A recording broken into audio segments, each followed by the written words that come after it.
Hello everybody, welcome once again. My name is Ashen Prime, and we are here in this stream and the preceding stream and several of the following streams to be reviewing and taking notes on the lore of Final Fantasy XV. There is a lot of media in Final Fantasy XV, and thus far we have, if I pop over here, gone through, that's what spoilers, this is what we're going to be doing next, but we've gone through the Platinum demo, took some notes on what was happening in there, not a lot that was important. Interesting to note that there was something actively trying to keep Noctis asleep, and that the gods were present in his dreams, whether or not they were actually dreams or, like Carbuncle, were actually manifesting themselves in the dreams of the prince, we don't know. Then we went into King's Tale, which I'm bad at video games. It was a nightmare, but nightmare for me to be playing, and I'm sure for many people to watch, but the lore there was interesting. The setup being that Regis is telling a bedtime story to his son Noctis, and it's a story about him and his friends and cohort as they went about their own adventure at some point. And we don't know exactly how much of it's canon, how much was embellishment for the sake of the story. We do know that at the end of the story, he fights Ultros, which Ultros is actually canon in Final Fantasy XV. He shows up in Kingsglaive as well, so there's two places where he shows up, not in the main game, but in the extended universe around it. But now we're moving on to Parting Ways. Parting Ways is very interesting. This was an audio drama in Japan, and was never released as an audio drama in English, but we do have this, and this is what you see on screen is a PDF. You can see that is the official PDF, officially released, I guess, PDF, that is the English translation.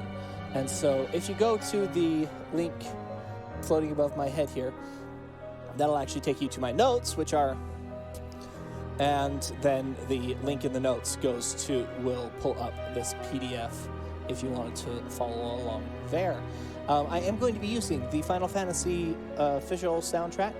I have both Volume 1 and 2 on this playlist as kind of a backing track.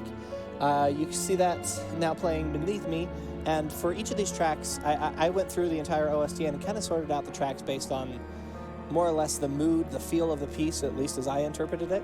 And so we'll be jumping through some of those as necessary and as what feels correct for the time. And now we're going to get into this, and I'm going to do my best to do these voices. We'll see how well that actually works. I like to think that I can do a bunch of fun voices, but I also know that I'm only sort of good. So this will be interesting, to say the least. So here we go. We're going to start with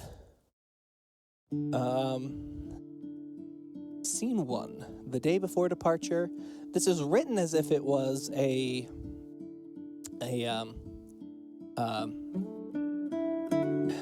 screenplay rather than an audio play, which is interesting to me. But yeah, so interior, Nox apartment, day. Is that actually a better one for... What's the wake-up music? Well, whatever. I like this music anyway. We'll keep it. It is the morning of the day before Nox's journey to Altissia, and he is fast asleep in his room. His cell phone alarm sounds, and he blearily fumbles about for it before hitting snooze and going back to sleep. Shortly after, the phone starts to ring, and he eventually picks it up. Hello? Good morning. Did I wake you? Oh, the alarm sure didn't. Then I was right to call. Noct yawns. But it's so early. I'm heading over regardless. Make sure you have everything in order before I arrive. Right. And you had best be awake when I get there. I will be. His Majesty should be eagerly anticipating your arrival. I know. Good. I'll be there soon. Ignis hangs up. Nox smiles wryly to himself. Guess I better get up. So yes, this is taking place, this is a prologue, it's called Parting Ways. This takes place before they head to the on the road. So that's interesting. And there's a lot of interesting points of view that you won't see anywhere else. A lot of interactions that you won't see anywhere else in here, which is one of the reasons I like it so much. All right. Scene 2. En route to the Citadel. Interior, Star of Lucius car. It's an Audi R8, apparently. It is daytime. The Star of Lucius speeds along the highway in the direction of the Citadel. Noct is on his way to see his father, King Regis, to talk about his upcoming journey. The prince will depart the following day for Altissia, where his wedding to Lady Lunafreya will take place. Ignis sits at the wheel, eyes firmly fixed on the road, while Noct lounges in the passenger seat. Interesting that they shorten it to Noct every time in here. That kind of makes sense. It's easier to type shorter characters. But we still have the full name Ignis. Admittedly, Iggy isn't much shorter to type. Or Specs. But the fact that his proper name is actually shortened in the script itself, I think, is interesting. Can't remember the last time I was in this car. It would have been about a month ago, I think. How much reason to use this one, since you're always carting me around in yours? Ignis sighs in mock exasperation. So, interestingly, the Star of Lucius is Noct's car. Yes, fairly certain. But Ignis has his own that Noctis uses, or that he uses. Yeah, I guess we'll continue talking about it in here. Sure, we'll be listening to this one right now. This is the end of day song. I can't listen to this right now. Sorry. Let's actually go to.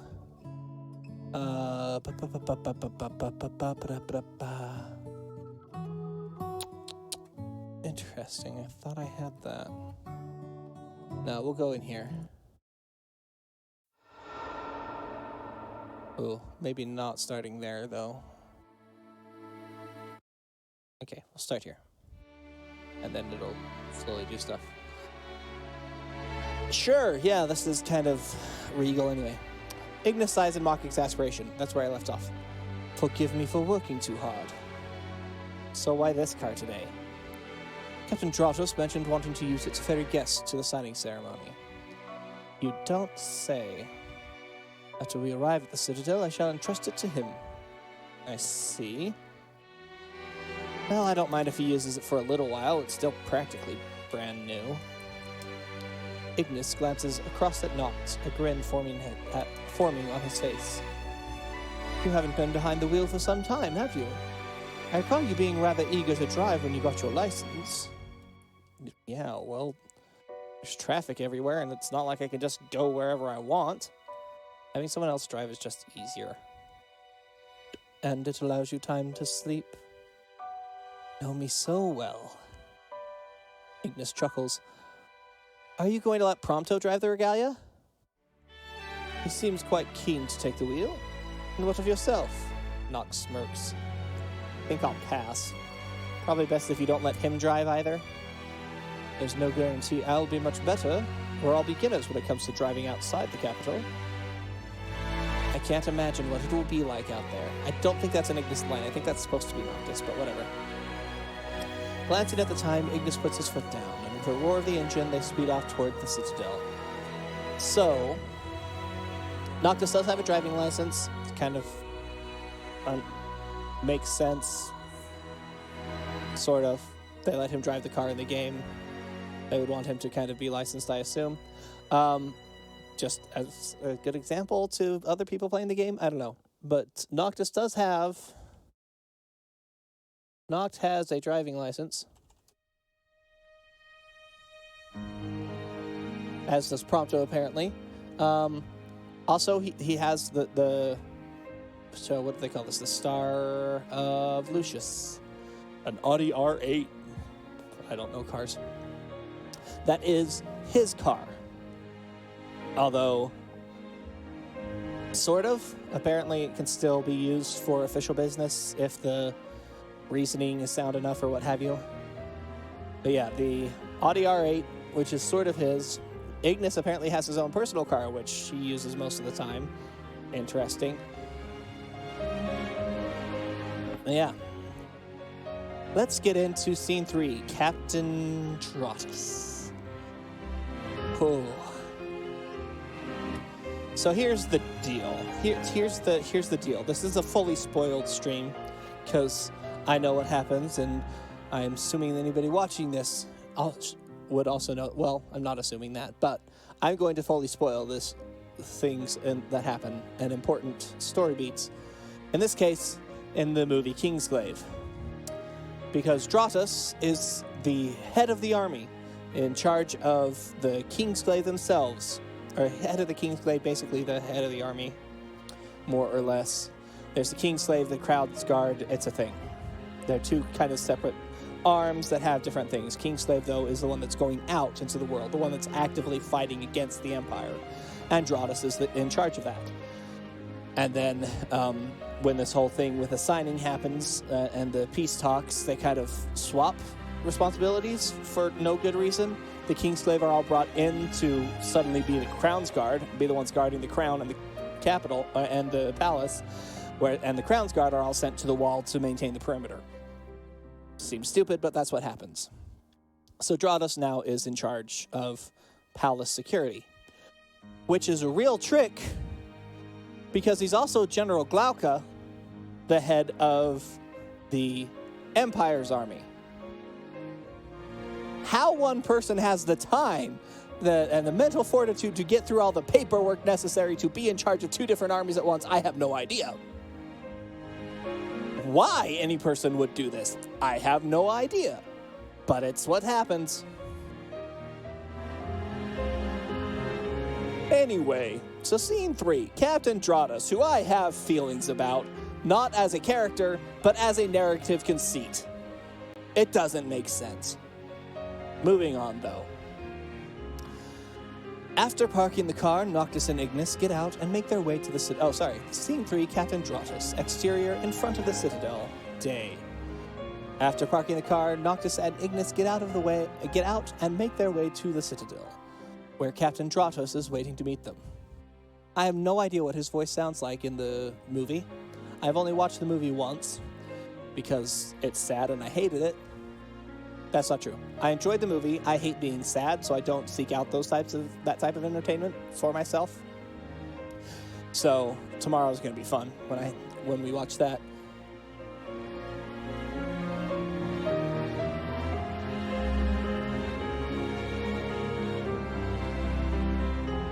Apologies. So yeah, I don't remember what his voice actor sounds like. So I'm kind of just have to make that one up. We've been waiting for you, Your Highness. I haven't seen you in ages, Drotus. Ignis, where's the car? In the parking lot. I appreciate it. After your business here is finished, will you be returning home, Prince Noctis? That's the plan. Understood. Then I'll have someone drop you off. Thanks. Ignis? Yes, sir. Make sure you're available at all times. I can't say for sure when King Regis will be able to see you, given his schedule. Why is telling Ignis that the responsibility of Captain Drotus? Again, the person leading the army. Surely that should be some attendant to the king, not the captain of the king's... Sorry. This is the point of the stream, is for me to complain about things like this that make little to no sense. Though he tries, Ignis can't quite hide his surprise at the unexpected change of plans. I had no idea. Seriously? Whatever happened to meeting us now? Drotus ignores Nox's impertinence. Don't editorialize the script. Editorializing is my job, that's why I'm reading through the script. This meeting probably dragged on longer than anticipated. I hope His Majesty has time to see you before your departure tomorrow. The conversation seems to be at an end until Ignis breaks the silence. Captain? Yes? Is the date of the signing still undecided? Unfortunately, yes. Ignis lets out a troubled sigh. Fortunate indeed. I understand your anxieties. but King Regis has said he would like to proceed with caution. Of course. I'll let you know as soon as I do. Much obliged. Scene 4, Iris Amicidia. Interior Citadel Entrance Hall, day.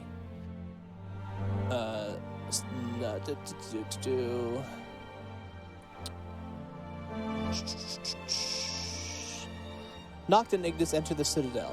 In the entrance hall, Iris can be seen speaking with an attendant who happens to be Ignis's uncle of King Regis. As Ignis and Noct walk down, this is the wrong song to use. Sorry, let me try this once more.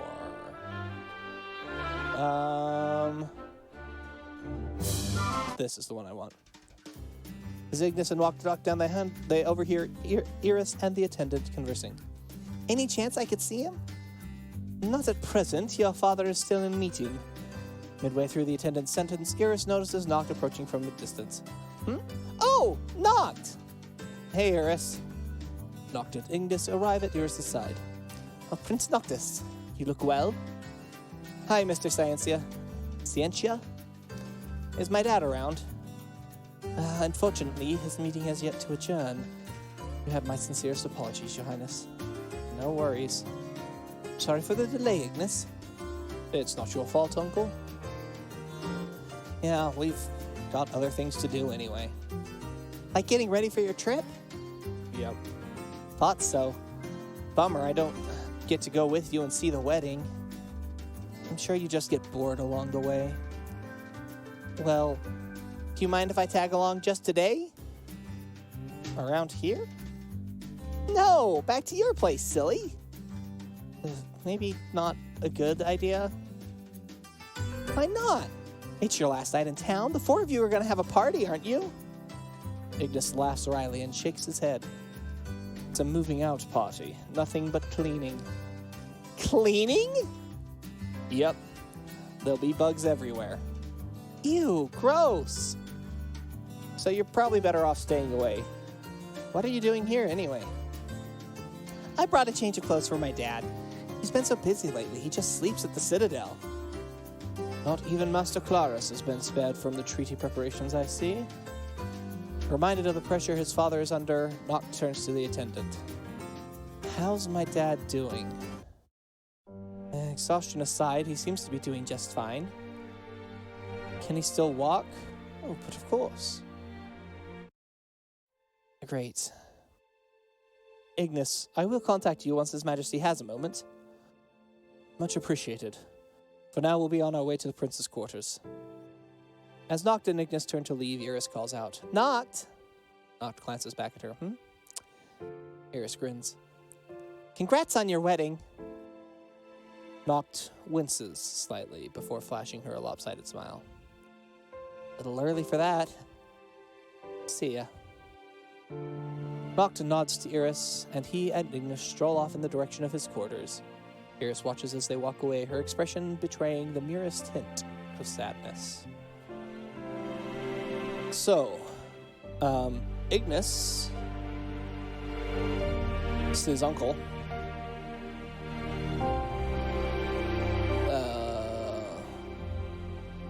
whose name we were not given, he's literally just called attendant in the thing, is an attendant to King Regis. I can never remember how to spell Regis. That's correct. Good.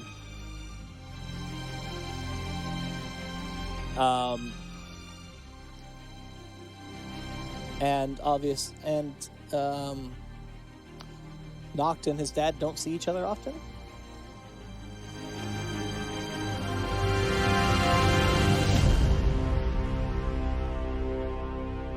That got much more intense than I was expecting on that track.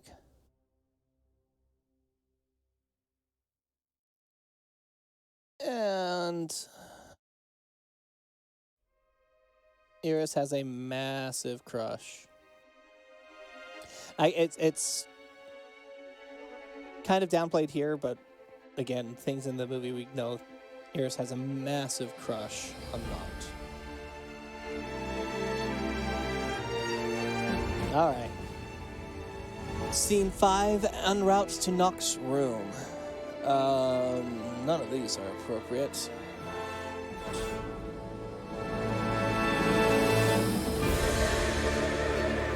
Good music, but that's not what we're looking for right now. Let's go to here. Noct heads for his quarters. We're interior Citadel hallway day. Noct heads for his quarters, accompanied by Ignis. A pair of guards stationed in the hallway spot Noct approaching and greet him with a formal bow. Good morning, Your Highness. Good morning. Morning. Noct lowers his voice. Can't stand that. Being greeted? Not that. All the formality.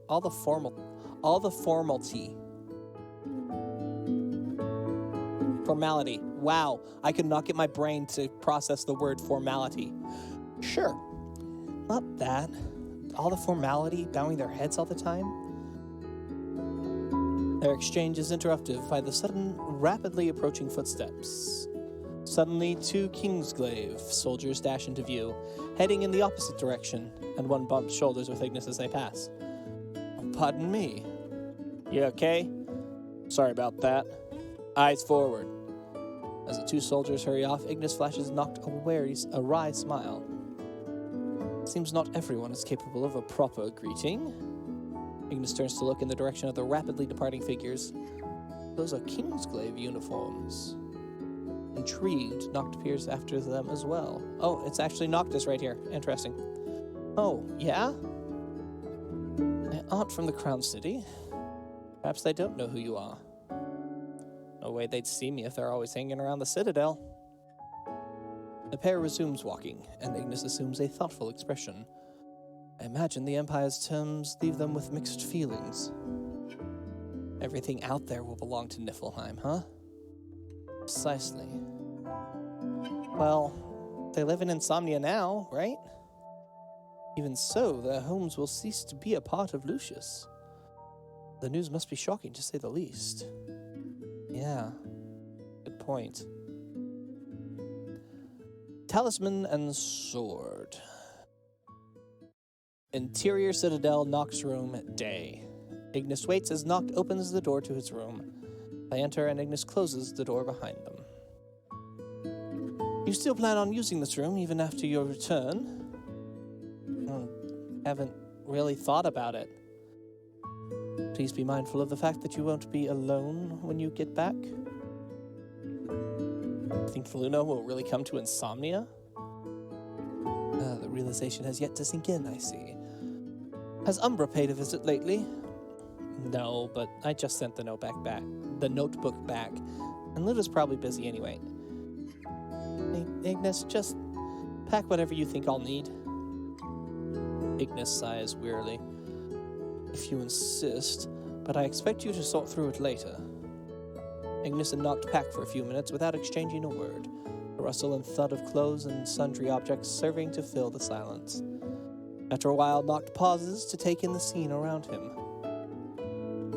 I think I spent more time sneaking out of this room than I actually spent in it. Ignis looks up from the bulging bag he is packing. Indeed, and it wasn't uncommon for me to go with you. Every excursion was more nerve-wracking than the last. You know, I remember someone there, but he was always in a bad mood, trying to get me to read. I was young. Despite the different types of reading material I prepared, the most the prince ever showed interest in were picture books, I believe. Oh, yeah? I believe this loathing of all other literature was at fault for his absence here.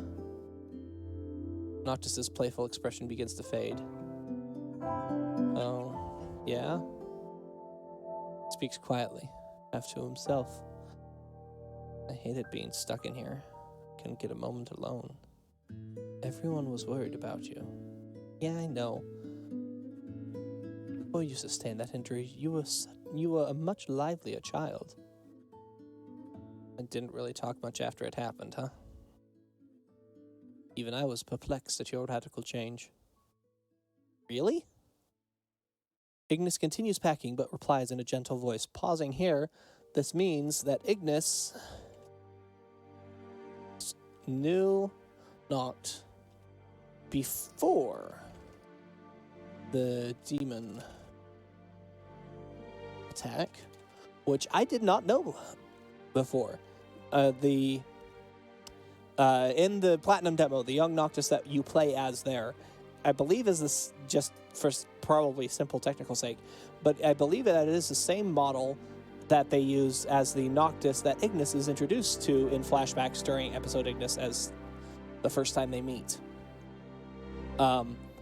Which is interesting because that means that if those two things are true, because I had assumed, based on those models, that Ignis had met Noctis sometime after the attack and after he'd gotten back to Insomnia, and basically the war had started and Tenebrae was burning. But according to this, Ignis had known Noctis before the attack. If he knew enough to say, you changed after the attack, that meant he knew Noctis beforehand. And that is an important piece of information, in my mind, an important piece of lore to have stuck in there. Those are the I know most of the big strokes of the story. That's not what this entire situation of going through all the lore again is about. This entire situation is going through and learning all these little fun tidbits. This little thing here, Ignis knew Noct before the attack. That to me, it's a small thing. It doesn't change the course of the story, but it means a lot to me because I didn't actually know that before, which seems surprising. I feel like I should have, but I didn't. Anyway, 1 second here. And that is why the cough button exists. All right. Ignis continues packing, but replies in a gentle voice. Indeed, which is why I had no choice but to accompany you whenever you left this room.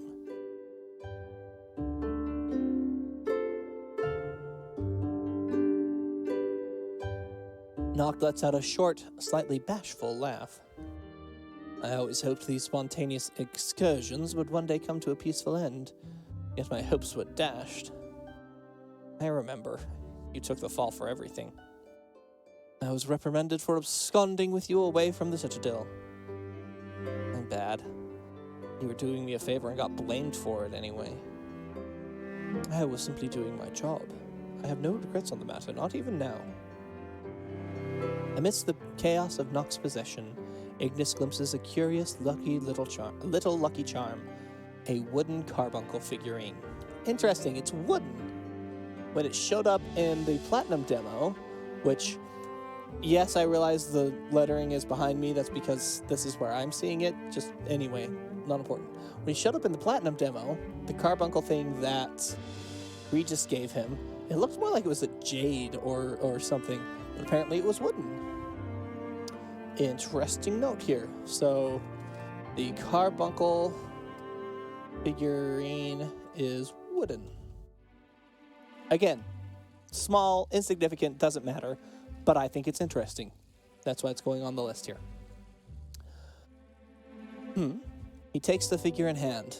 I haven't seen this figurine in ages. Let's take it with us. It's an important keepsake, isn't it? Yeah. Figure it'll at least keep us safe on the road. I wouldn't take this little lucky charm so lightly. It brought you back from the brink of death, didn't it? Noct shrugs. Maybe in my dreams, at least. Noct's thoughts turn to packing again, and he mutters to himself. What else do I need? A sword? Oh, good call. Noctis opens his closet and takes out a sword. He keeps swords in his closet. He keeps at least one sword in his closet, and also didn't just plan to have the armory with him in the first place. Interesting note, actually. Why is the sword... The Noct keeps a sword in his closet? Why wasn't the sword just in the... There are many names for it. The kind of space between that Noctis throws things when he's not using them, and he pulls his swords out of when it's time to fight. I've seen it referred to by a lot in the community specifically the fanfiction writing community, because mwah. Anyway, as the armiger, the armiger being the everything, I feel like that's incorrect, because the armiger is specifically the attack that he makes with, or the kind of like avatar state, in my mind. That's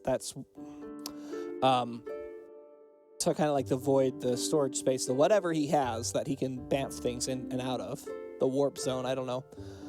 Why isn't this sword there? Why doesn't he already have swords there?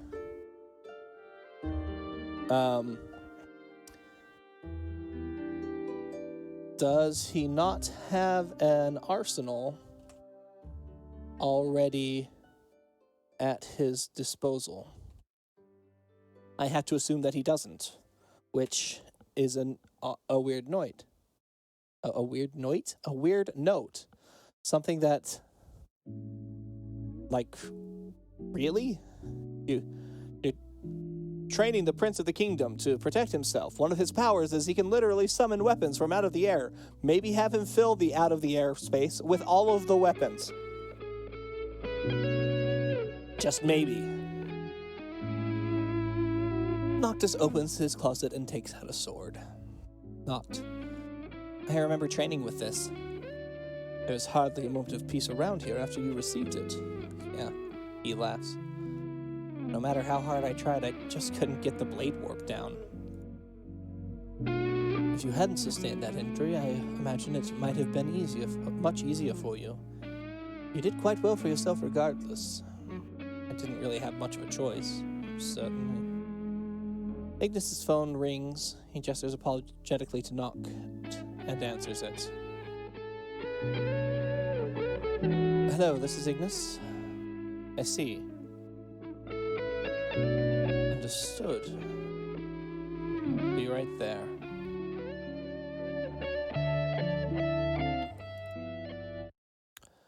Ignis hangs up. I've just been informed that His Majesty is too busy to meet with us today. Noct looks at the floor. Huh. I'm going to go check the baggage for the ceremony. None of this is what I want to hear.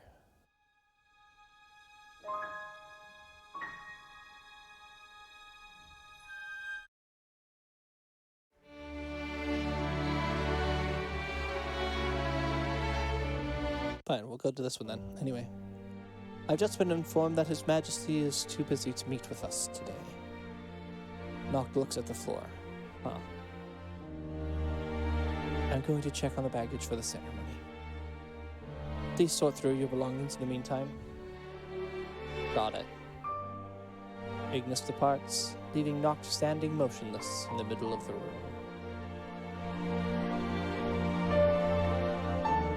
This does help. This, first off, I need to write this down before I forget. We're going to actually put it in here because this is where it happens. Noct changed after the demon attack, which is actually an important note in my mind. Anyway, but also, this brings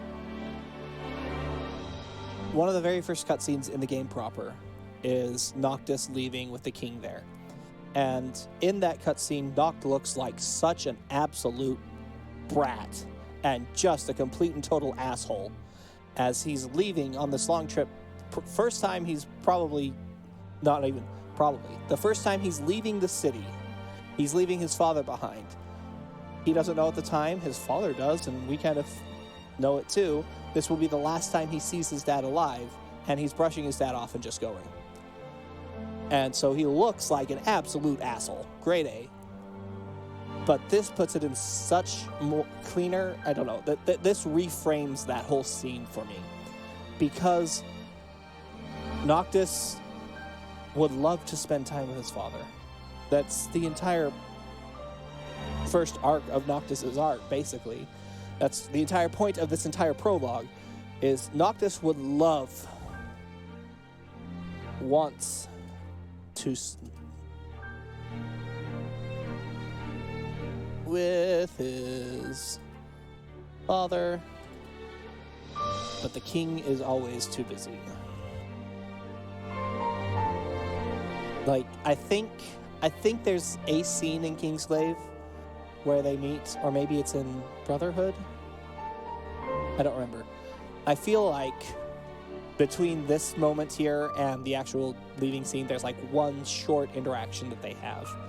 And again, Regis has like 30 seconds to hug his son before and they don't even hug because they never see each other. And so when Nox is like, well, screw you then, too then. We're going to leave. And I'm going to go get married, and I'll see you when I get back. You're not even coming to my wedding. You've forced this marriage on me. You won't even be there for it. So, fine. I'll go do my princely duty, and then I'll come back. And life will probably continue on as it has been with you ignoring me. And that I think, is much more powerful of a sentiment than just moody emo kid wants to leave his father's house, which is kind of how the cutscene comes across on its own, without this specific kind of, I'm pointing at the script here, this specific kind of context to help it.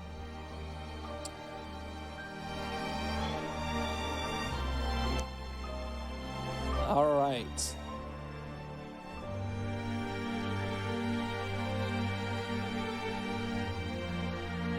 I like this music. Anyway. I don't know if this is the right music for this scene, but it feels correct. Scene 7, the Crown's Guard. Interior, Citadel. Crown's Guard office. Day. Again, Crown's Guard and Kingsglaive, two separate entities. The sounds of wooden swords clashing, grunting, and men falling to the ground echo from the adjacent Crown's Guard training hall. Clarice is in the process of telling Gladio, his son, about the security measures which will be in place during the forthcoming signing ceremony of the treaty. Wow, that is such a long one-on sentence. Clarice is in the process of telling Gladio, his son, about the security measures which will be in place during the forthcoming signing ceremony of the treaty between Lucius and the Niflheim Empire. Gladio seems troubled by what he's hearing. So even Kor's on external patrol that day? Yes, and the Crown's Guard will operate as usual. Only the bare minimum will be on duty. Again, I don't remember Clarice's accent. I feel like he was English too in the movie. Whatever. So we leave the Citadel to the Kingsglaive, huh? Guess they don't know what you're capable of. Clarice laughs quietly. Gladiolus, the Kingsglaive, have seen more than their fair share of battles. They're more than capable. Gladio is unconvinced, but smiles sympathetically. No place for a shield, huh? The peace brought along many changes, including the role of the Crown's Guard. Our place is with the people now. So you're less of a king's shield and more of a people's shield? Precisely. Protecting the populace ensures Protecting the populace ensures their support for His Majesty. It's a weird kind of society that exists in Final Fantasy 15. Like, it's a monarchy, and a traditional monarchy. There is a king who is in charge, and he has, like, sort of a cabinet of people that he listens to, but he is still in charge. Unlike Britain, which I think is kind of where they pull a lot of the inspiration from for some of the other stuff, which has a figurehead that is the royal family, but they have no actual political power. That's all held by the various houses, chambers of their whatever, their chambers of legislators. What are they called? The House of Lords and the House of Commons, a parliament. That's the word. Thank you. But that is not what Insomnia has, and yet, somehow it still matters whether or not the king has the support of his people. No, he's the king. He has the support of all of the money that he can pay all of the soldiers. That's how a monarchy maintains, is they have the deepest coffers and can buy all of the soldiers. Whatever.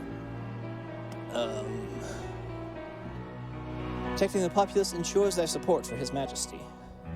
Gladio frowns slightly, unsatisfied with this explanation, but knowing his father has little choice in the matter, and grunts noncommittally. Huh. Whether one is a shield or a glaive matters not. The Amicidia family has but one duty, to safeguard and support the king. think I could forget. Clarus looks his son squarely in the eye and adopts a formal tone, speaking to Gladio not as his father, but as a royal advisor. The ceasefire will bring about many changes in Lucius. No matter what happens, Gladiolus, you must keep Prince Noctis safe. Gladio frowns, bemused that his father should feel the need to say this. Of course. Protect him not just as the next king, but as a comrade and as a true friend. I will do the same within the wall, and trust matters on the outside to you. Yes, sir. There's a knock at the door. Before we get there, let's... Bum-bum-bum. So, the Crown's Guard are moving to city beats, basically, city routes. They're moving to, are being reassigned to protect the citizens, where the Kingsglaive, as the Kingsglaive now protect the citadel and the king.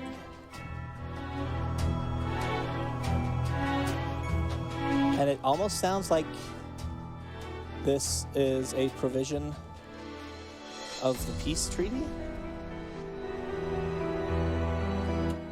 but I don't know. Clarus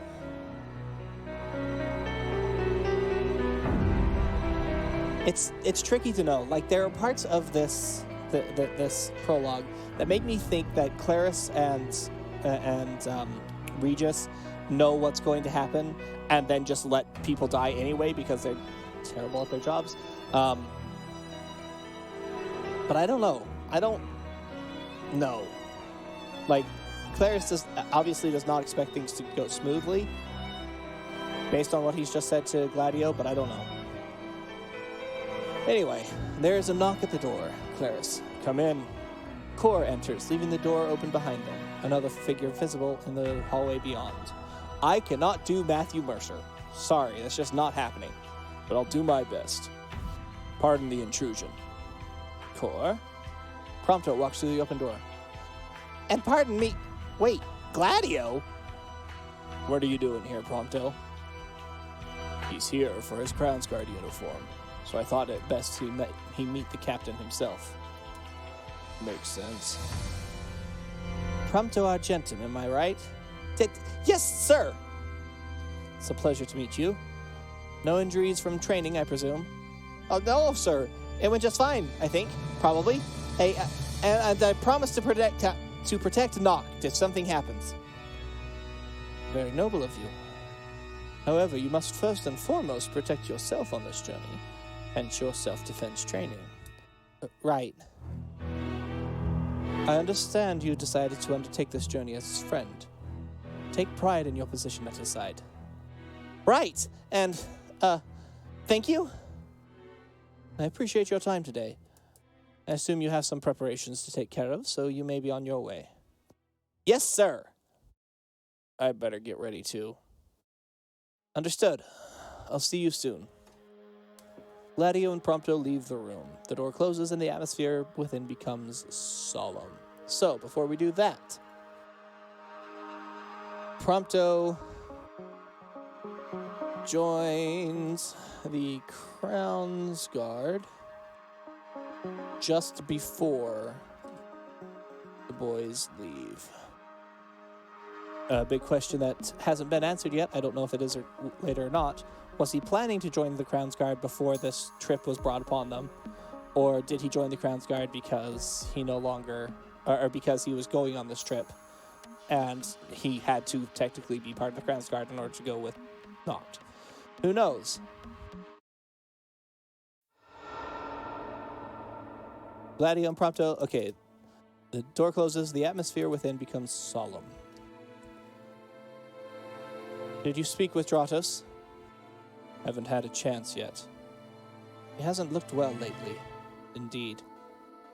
I suppose the Alliance is to blame. Well, I doubt the Kingslave are happy about the territory terms. Clarice lets out a world-weary sigh.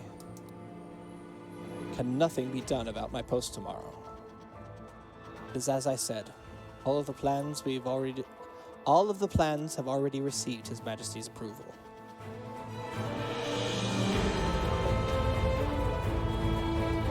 This is a bit higher tempo than I was expecting, but whatever. Maybe this will feel better. Let's try this. Probably not. I think it'll still be pretty upbeat. No, this is good. This is Cor and Gladio. The music is from Cor and Gladio, so Cor and Clarice, I think it works. Doesn't he think it's suspicious? This is equivalent to excluding the Crown's Guard entirely. He knows. There isn't much time until the signing ceremony, Clarice. If anything should happen, we should be in the Citadel. Clarice interrupts, his voice quiet but firm. Calm down, Cor. If anything should happen, the citizens must be your priority. Your position was ordained by the King. Cor gives Clarice a searching look. Is he expecting something to happen? Clarice's expression remains carefully neutral. His Majesty realized long ago that the options available to Lucius are few. Don't mean. He had his reservations about the Kingslave's position, but they're the only ones who can fight against the Empire. All the more reason for me to be there.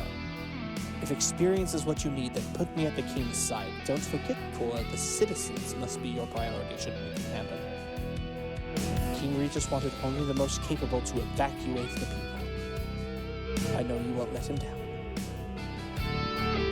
Okay. So yeah, no, that stated it outright.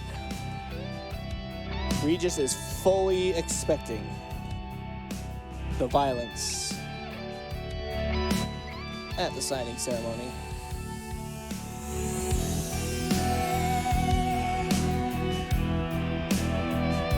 And that's why he has the Kingslave brought in, like,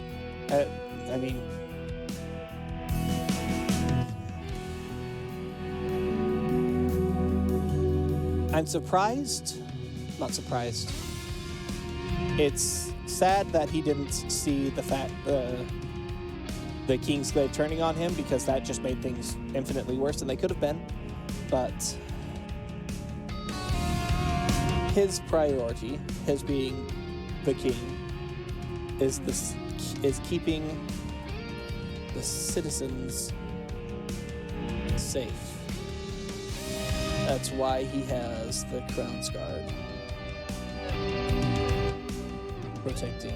I did not spell Crown's Guard right there, did I?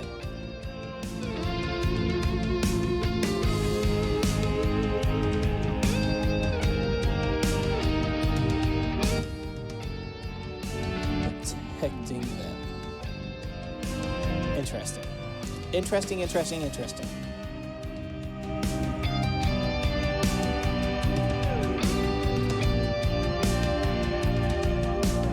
It's fun music. I like it. Let's go here. Scene 8. Prompto and Gladio. Interior. Oh, let's not go there.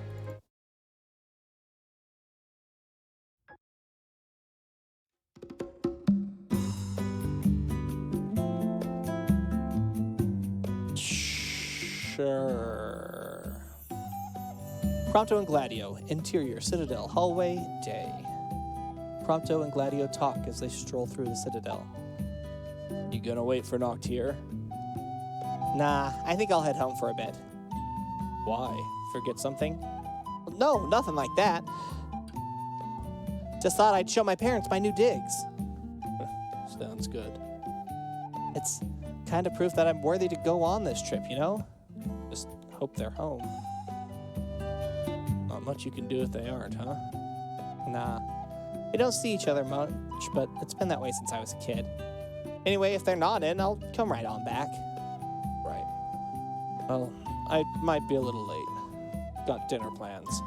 Oh, do tell? That's not Prompto at all. He'd be more like, Do tell.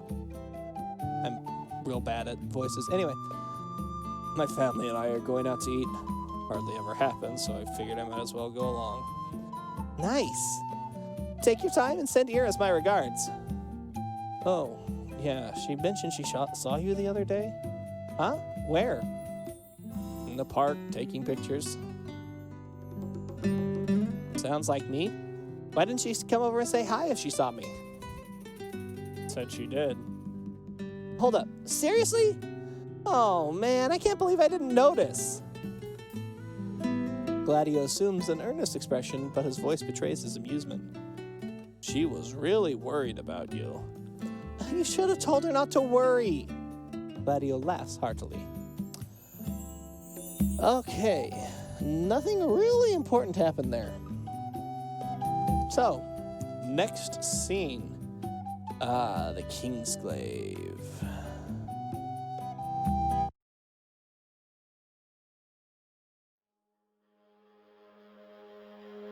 Interior Citadel, Kingsglaive briefing room, evening.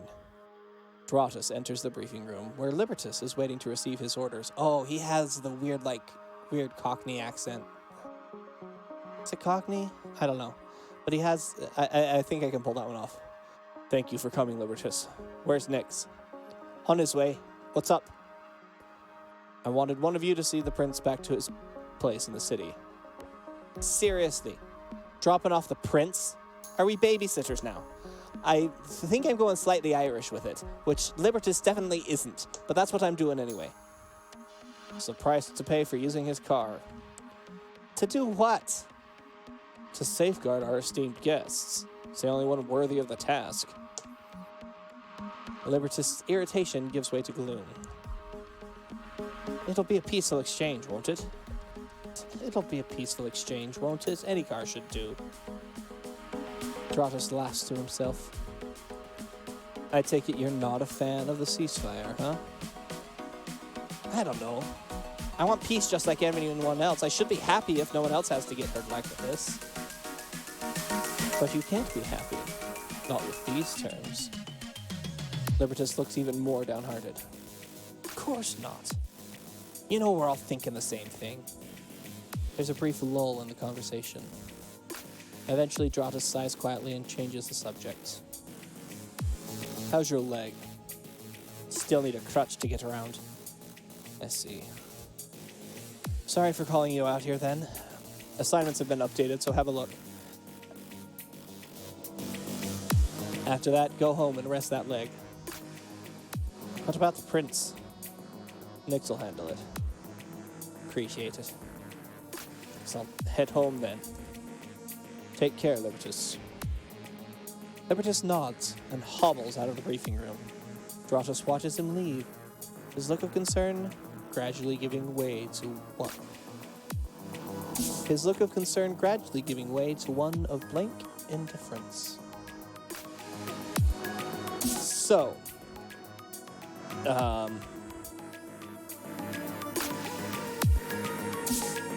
this is one of my favorite tracks. Anyway, things to note from here. The Kingsglaive.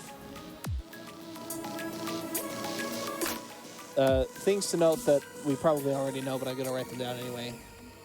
Are not happy with the terms of the peace treaty. Most of them are from an area which doesn't exist on the freaking map. I have no idea where it is. Most of them are from an area that's going to be subsumed by the Empire, and the Empire is terrible. All right.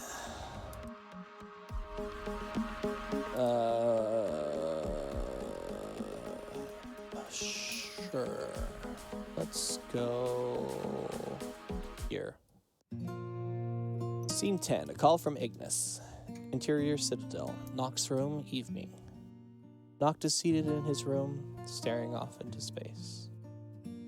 From his expression, one would struggle to tell if he was lost in thought or simply bored. Either way, when his cell phone rings, he picks it up without a moment's hesitation. Hello? Just me. Have you finished packing? Yep. Then please be on your way home. I'm running a little late. No problem. Did something happen? Nothing serious. There's something more to do than I anticipated. Just a matter of time until I can wrap things up here. All right. Captain Drotto said there should be a car waiting for you outside. Got it. Gladio will be late as well. It might be a good idea to start cleaning before we arrive. Right. Noct hangs up. This whole thing does a very good job of kind of portraying Noctis as, well, as very lonely.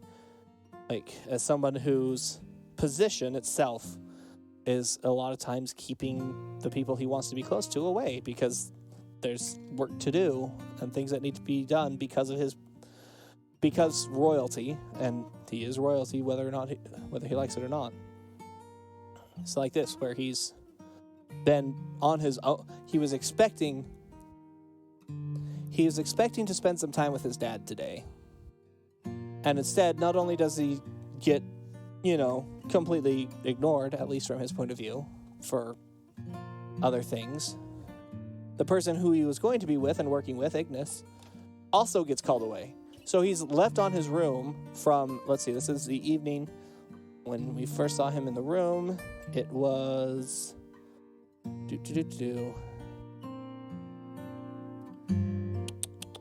It was daytime, so it doesn't really say. But probably several hours alone in his room. Not even really his room, because he hasn't lived there.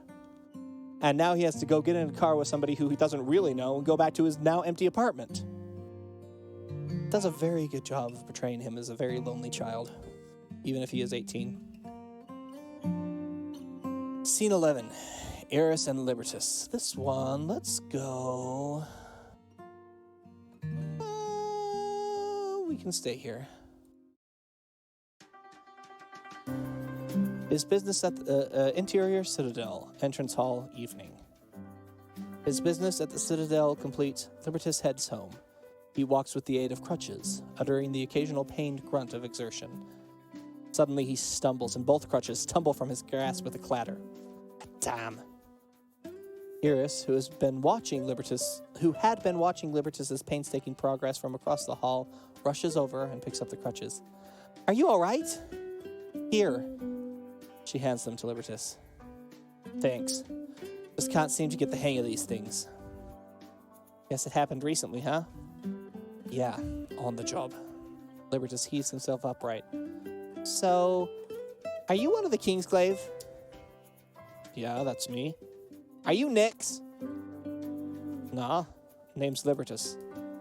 Oh, my mistake. You got business with Nyx? Well, no. I just heard he'd be with the prince, so... And who are you? Iris, Amicitia. Amicitia? You mean... Yes, my father and brother are in the Crown's Guard. Noct and I are friends. Huh. So you have business with the prince and you're waiting here for him? Yep. I heard someone's coming to pick him up. Sorry to say, but I think you missed him. What?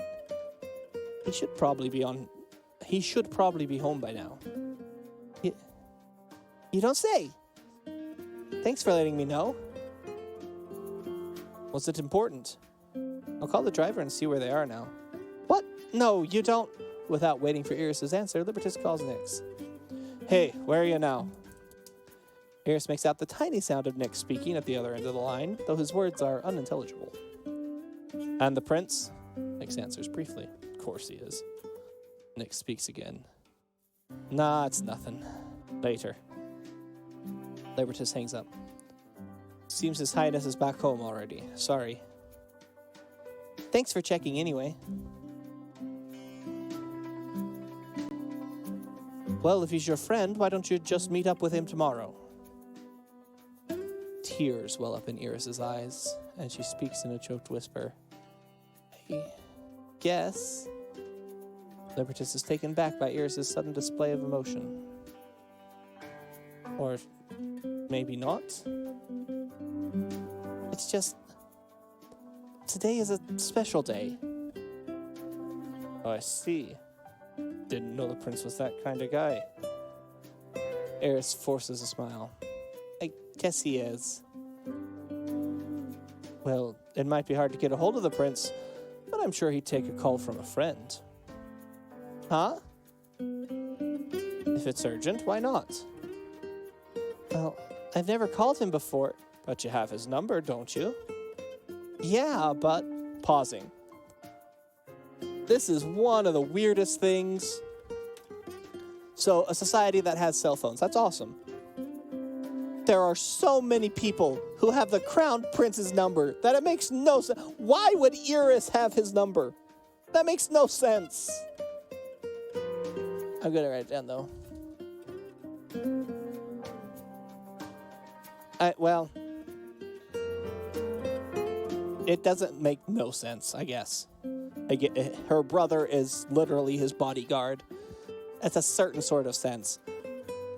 But there's just a whole lot of people who have his number who should not have his number, and it's weird. Then what but you have his number, don't you? Yeah, but then what are you waiting for? My brother will get mad at me if I do. Then you leave him to me. If today's really so special, you better call him before it's too late. Eris looks at Libertas uncertainly. You'll regret it if you don't. Apparently convinced, Eris takes out her cell phone and calls Noct. Hello? Hello, Noct? Eris, what's up? Something wrong? No, I just wanted to tell you to be careful out there. And I wish you all the best. Oh. That's it? Yeah. That's it. She laughs awkwardly. I appreciate it. Anyway, I'm gonna go. Okay. Bye. Did you get it all out? I'm just coming back to this one. Eris snuffles, gulps back her tears, and attempts a smile. Yeah. Good to hear. I'm sorry for all the trouble. I'm the one who butted in to begin with. I have something of a little sister myself, so I couldn't help it. Hearing this, Eris laughs with genuine feeling. No kidding. Anyway, hope you're feeling better now. I am. See ya. Thank you, Libertas. Please take care of that leg. Will do. Eris smiles appreciatively as Libertas turns and hobbles away. And then the next day, he sets off a bomb. Shh, spoilers. Anyway. So yeah, that was an interesting pair to see together, but also not important. Scene 12.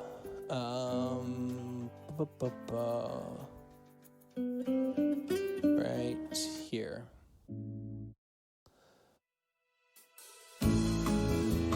Nope, definitely prefer this one. Exterior and interior of Noct's apartment building. Entrance, night. Night has fallen by the time Ignis arrives at Noct's apartment building. As he approaches, he greets the guard stationed at the front desk. Good evening. Good evening. Having just arrived, Prompto calls out to Ignis from a distance. Hey, Ignis! Recognizing the voice, Ignis turns. Prompto. Prompto runs over. Did you just get here? Indeed. Prompto nods to the guard. Evening, sir. Good evening. The pair enter the building together, and the automatic door closes behind them. They make their way toward the elevator. Were you able to see that, your parents? Nah, they weren't home. It's unfortunate. No biggie. I'm used to it. Prompto calls the elevator and chats with Ignis while they wait for it to arrive. By the way, Gladio packed a ton of stuff for the road. Camping equipment. Well, he had a bunch of stuff out, and when I asked what he needed it for, he said cooking. Ignis sighs. I suppose he intends me to use them. The elevator finally arrives and a woman emerges from inside. Prompto greets her somewhat nervously. Evening! Good evening to you, too. Good evening. The pair steps into the elevator and the doors close. After the elevator starts to move, Prompto continues. Do you cook a lot, Ignis? I wouldn't say a lot. You know, Noct let me have a bite of his dinner once. And it was amazing. Is that so? Yeah, I was hoping that's what it'd be like at camp. But you usually cook in a real kitchen, right? I can't imagine what it's going to be like on the road. The elevator stops and the doors open. The pair exit and walk down the hallway. So I asked Noct, and he said there's nothing to worry about. Now I can't wait to have more of your meals, Iggy. What is this one? Huh. This is apparently from The Monster of the Deep, which is not one that we're going to be playing here, because I don't have VR. Anyway. Ignis chuckles, that's where we are. Well, I certainly don't want to disappoint. I might as well ask your preferences. Well, I like sweet, but real food's good too. Spicy food and, well, I'll eat anything really, even weird stuff. Understood. I was hoping to experiment with local ingredients, so I'm glad you can keep an open mind. Prompto grins enthusiastically. No problem at all. The pair stop in front of Noct's room and Prompto pushes the button on the intercom. Be right there. So Ignis has done a bit of cooking. I mean, part of the gameplay is going around and collecting recipes for him, but he is still a dang good cook.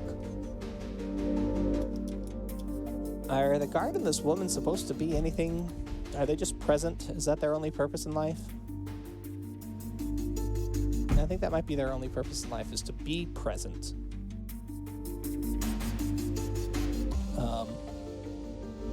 So yeah, I guess. There's not really a lot that showed up there. Scene 13, cleaning.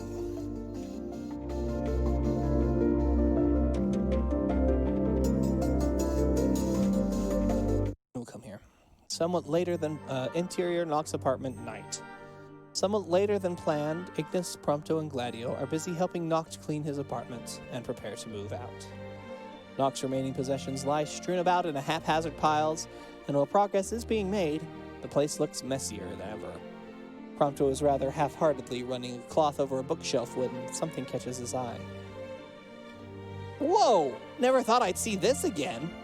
Noct looks up from behind a nearby pile. What? Prompto receives a comic book from an open box next to the bookshelf. This! I never noticed, but you've got a ton of comics. Some of them are yours, too. Prompto shoots him a disbelieving look. Seriously? Noct wanders over and withdraws another comic book from the box. Hey, look at this. Oh man, I really wanted to read it one more time. Why don't you? Prompto grins mischievously. If you insist. Hold on. You don't mean now, do you? Neither of you has made any progress in cleaning. I understand you'd like to reminisce, but now isn't the time. Ignis lets out an exasperated sigh. But isn't all this going to get taken to the Citadel? Yeah. Well, once that happens, I'll never be able to see it again. Why not? Whatever. Gladio. Can't you just take what you want? Prompto gives Noct a hopeful look. Can I? No. I'll go in a box you won't open again anyway. Noct is unmoved. I'll open it and check. Thoroughly. And who knows how long that will take. See? Just give up and go back to cleaning. They all resume their respective tasks, and the room falls silent. As if it wasn't clear enough, Noct and Prompto are nerds. It's just true. They just are. Interior, Noct's apartment, night, later. It is some while later, and the room looks unrecognizable, with only a few larger items of furniture remaining in place. Gladio deposits a final box on the pile by the door and turns to admire their handiwork. Looks like we've got it all squared away. Finally!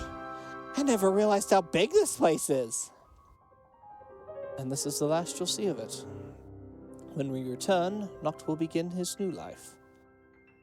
Hard to imagine. His Highness will be married. Hasn't hit me at all. I'm sure it'll all work out, though.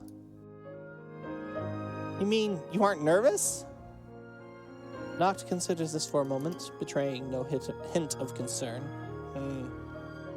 About waking up on time? Ignis smirks. Certainly. Yeah, good point. Gladio shakes his head. You haven't thought about it, have you? Give me a little more credit than that. Still, thinking about it's not going to change much, is it? Gladio nods sympathetically, conceding Noct's point. I getcha. Not easy being the prince, huh? Ignis tries to lighten the mood. First things first, completing our journey. Right. I can't believe it's tomorrow already. I'm so excited. Did you study up about the outside? Briefly. I hadn't time to dedicate myself thoroughly to the task.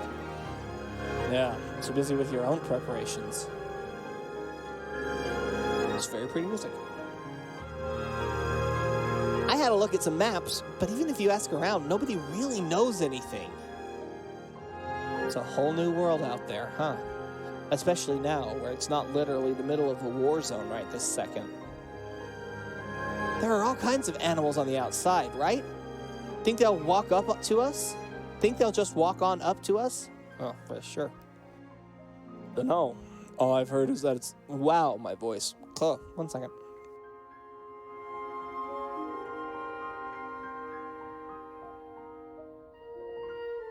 Something about this Gladio for some reason. Dunno. All I've heard is that it's different than Insomnia. At least that's what my old man says. The culture is similar to that of Insomnia 30 years ago, like a sprawling landscape from an old photograph. I'm so psyched, but so nervous. Don't know if I can sleep like this. Well, if you can't sleep, we can take just a second here. None of the boys has ever been outside of Insomnia or to know anything about the world, basically, in general.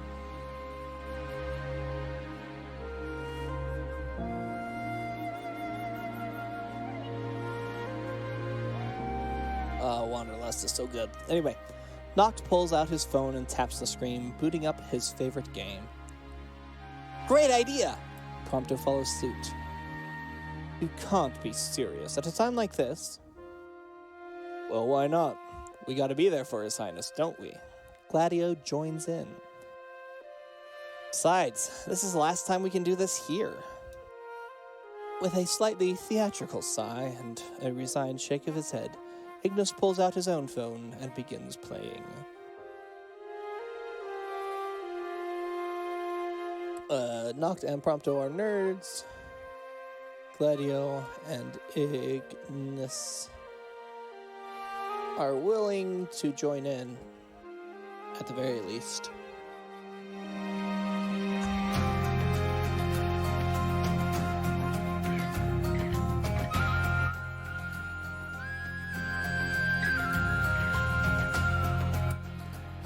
I like the song a lot, but that's not what we need right now, because we need to go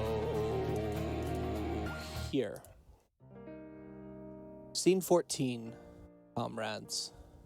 Actually, do I have that? Nope, that's fine.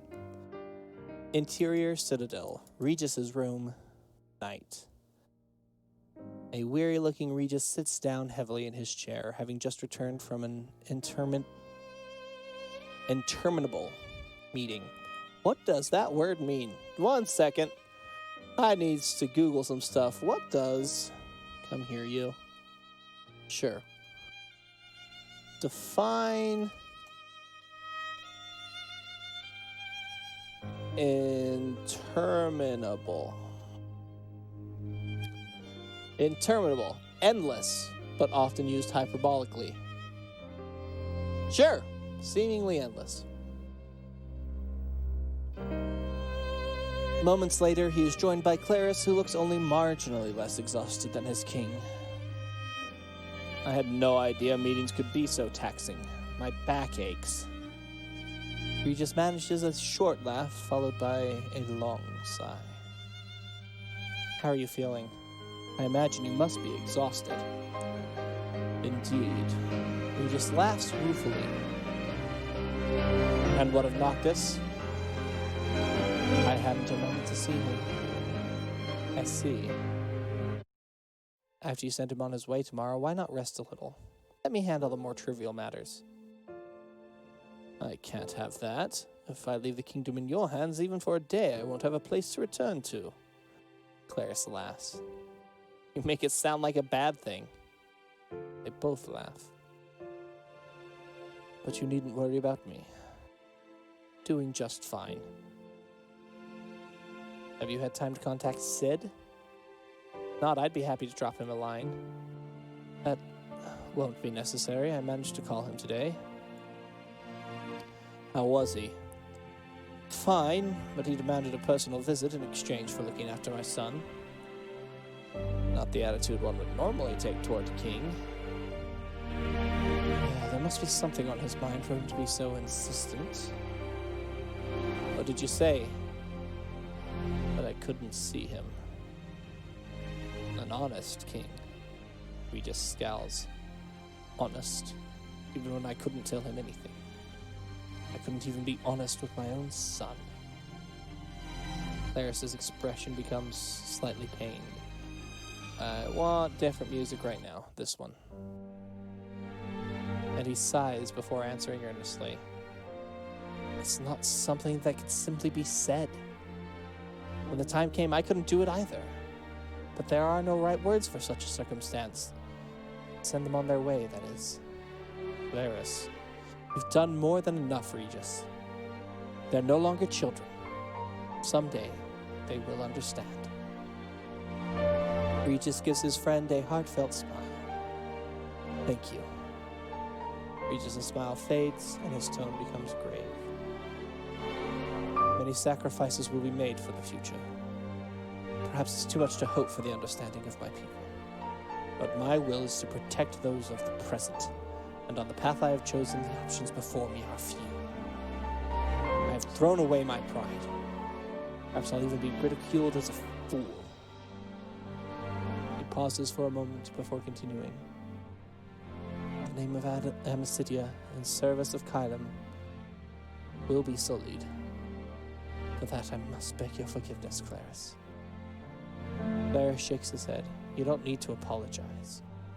To me, you are more than a king. You are a true friend. He looks Regis in the eye. No matter what happens, that will never change.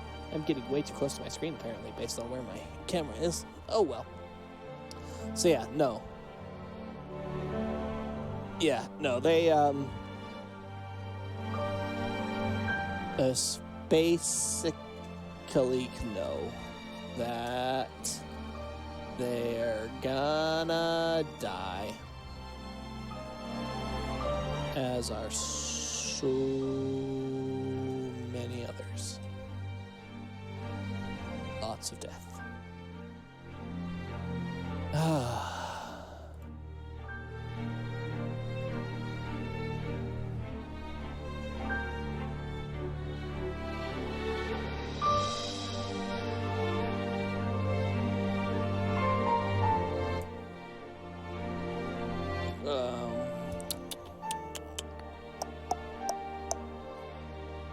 Sorry, I'm looking at my music, trying to figure out what I want to have for start of the next day.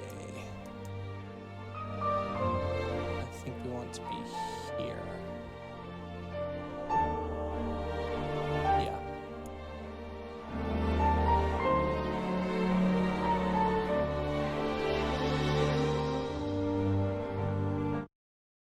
Scene 15, the morning of departure. Interior, Nock's apartment, day. It is the morning of Nock's departure.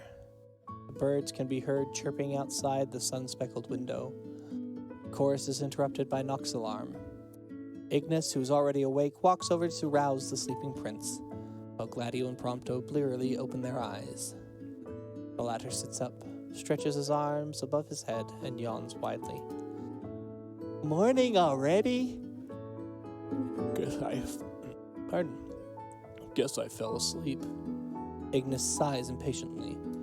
Indeed. Wake up, Noct. Noct grunts incoherently, lies completely still for a moment, then heaves himself upright. Everyone, please be ready. We have to head to the Citadel right away. Got it. Noct scoops up his cell phone and deftly turns off the alarm. And thus is the end. So yeah, there's a